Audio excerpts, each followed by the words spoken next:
Welcome to What's Actually Happening, the podcast where we explore the strange, brilliant, but mildly concerning experience of being a human. Your nervous system, your patterns, your contradictions, your rogue survival strategist that somehow became your entire personality. I'm Elizabeth, part observer, part internal correspondent, and part how did we all become like this? And every episode, we're diving into the subconscious patterns and behaviors overtaking your life while also finding the loopholes around them. Come explore the human operating system with me. Let's get into it. We like to think that we are one consistent personality. That is, until one unexpected toe collision with a coffee table, and it's like a demon briefly enters your vessel. Well, most of us are a recipe of adaptive responses, emotional states, protective strategies, learned behaviors, and competing priorities, somehow operating under one name, which is why one version of you wants peace, another wants revenge, another just wants to reorganize your pantry instead of responding to an important email that you keep putting off. And in this episode, you are being introduced to your internal operating system, the one based in reality, not a one-page personality assessment you found on the internet or a 5-step framework telling you to wish harder. Your internal team responsible for your behavior is as follows: the commander, which is you; the integrator, that is the communication system responsible for keeping the operation coherent; and the internal soldiers, which are the adaptive behavioral patterns designed to keep you safe. But before we meet them properly, we have to understand regulation, fragmentation, and why humans become activated in the first place. Regulation, it seems, is the holy grail of states that everyone is trying to achieve these days. Unfortunately, people confuse regulation with being calm every single second of their lives. But the funny thing is, life really does not care about your emotional state. It's rude that way.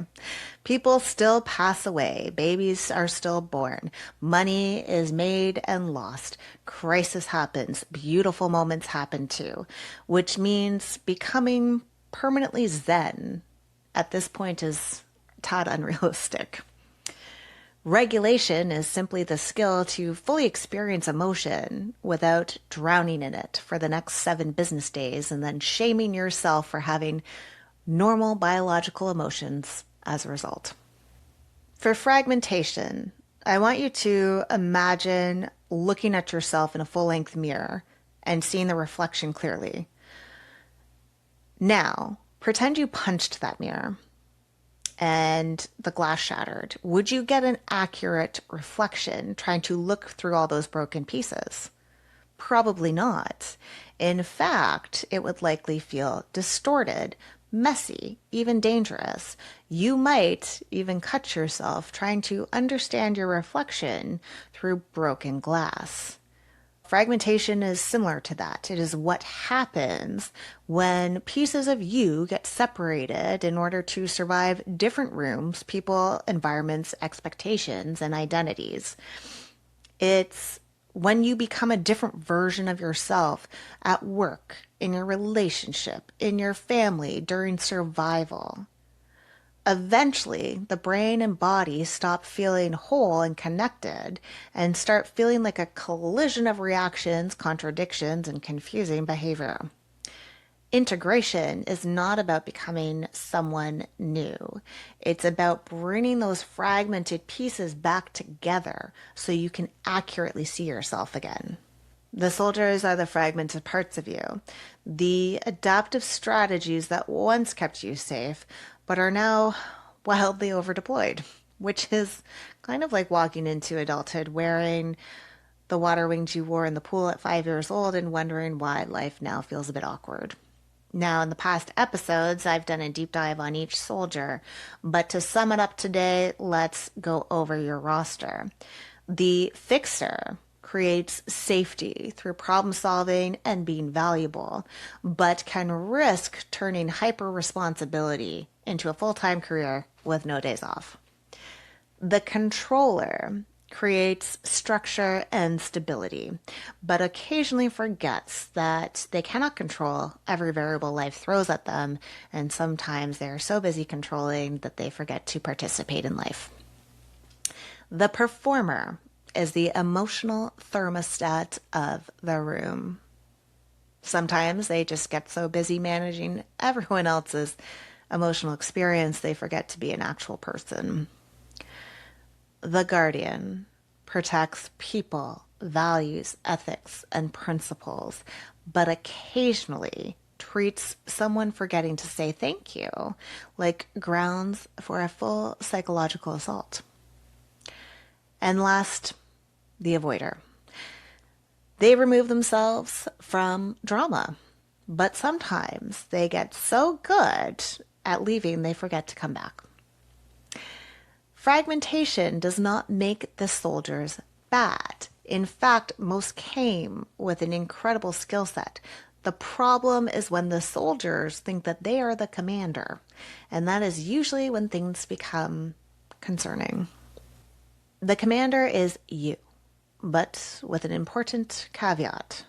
It is you before the protective behaviors got repeated so many times they started introducing themselves as, well, this is just who I am.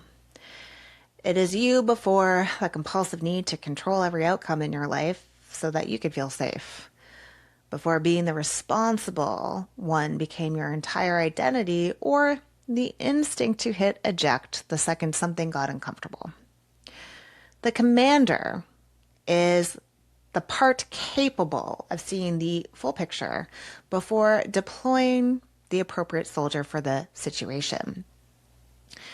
The soldier's role is to assist the commander to get to the end game. Now, I have intentionally given almost no specific description of the commander because it would be statistically impossible. The beauty of humans is that we are all different, and so your differences are what make up who you actually are as the commander. The integrator is not a person.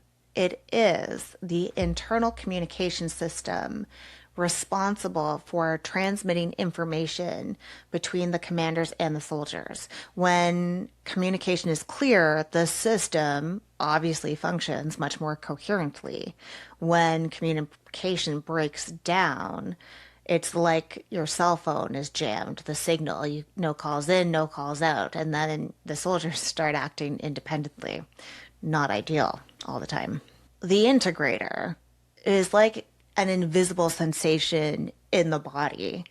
So in order to understand what it is, we need to know what it feels like. And when the integrator is online, you are no longer hyper aware of yourself. You are simply participating in life as it is happening. It's like having a fan running in the background for years, and suddenly you turn the fan off and you realize just how loud it had been because the noise is now gone. It is the moment where you are no longer consumed by guilt from the past or anxiety about the future. You just are. It's like your body finally takes this substantial exhale. Like life was blurry for years because you were wearing the wrong glasses. And one day the frame changed and suddenly everything became sharper, deeper, more alive, vibrant, and colorful. It became visually interesting again. Every single thing no longer feels like it requires an internal debate, immediate attention, or resistance. You are not waiting to feel confident. It doesn't even register that you would be lacking in the first place. And somewhere in between, you have the capacity to experience gratitude while life is happening instead of only surviving through it. Presence no longer feels like it is running from the wolves. It is the victory of a quiet brain. Now that you have met the players like a drive-by fantasy football league, there's something important to understand. The goal is not perfection. No, humans are not machines, no matter how much the internet tries to tell you otherwise, just so you can download another productivity tracker. You are not meant to become perfectly healed, endlessly productive, or emotionally unshakable by the end of this episode. The goal is awareness, pattern recognition, communication between the players, and learning how to work with yourself instead of constantly going to war internally. Because the soldiers are not meant to destroy each other. I mean, that's really Team Dynamics 101, people. They were meant to work together. And when they do, life no longer feels like it's survival with administration tasks. It starts feeling like actual living. That's it for this episode. On the next episode, well, unfortunately for all of us, the soldiers often do not operate independently. They form alliances, which means your nervous system has basically turned into a tiny emotionally reactive military strategy game. How fun. And here you didn't think you got to play as adults. Well, on the next episode, get ready to play, my friends. And that's the wrap of this week's deep dive into the strange experience of being a human. Remember, patterns are not permanent. Survival strategies are not personality traits, and awareness can change things. But integration is the non-negotiable. I'll see you next week for another explanation into what is actually happening beneath the surface. And until then, stay curious, not victimy.